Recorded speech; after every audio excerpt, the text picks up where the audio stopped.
If you're serving a crowd for breakfast, you need this baked French toast recipe. You can make it straight away or in advance, even overnight. Let's make the custard. We need to whisk together 6 eggs, 1 cup of whole milk, a half cup of heavy cream, 2 tablespoons of maple syrup, 1 tablespoon of vanilla extract, and some spices.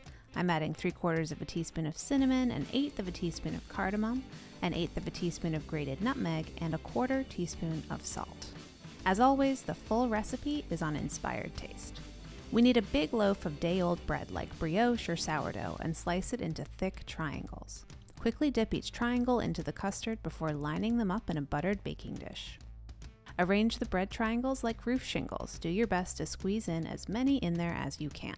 Pour the remaining custard all over the bread, cover, and refrigerate for 30 minutes and up to overnight. Now bake the French toast in a 350° Fahrenheit oven for 30 minutes. While it bakes, stir together a tablespoon of sugar and a half teaspoon of cinnamon, as well as melt 2 tablespoons of butter. Now pour that melted butter all over the French toast and sprinkle the cinnamon sugar on top.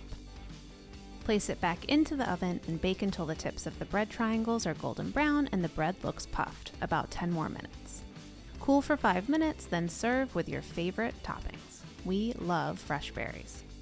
And that's it, our easy baked French toast casserole that's perfectly soft in the middle with a buttery, crisp top. We just love it and hope you do too. Enjoy and see you next time. Thanks for watching. If you love this video, we have lots more. Make sure you subscribe to our YouTube channel and say hi on Facebook, Twitter, or Instagram. We're at Inspired Taste.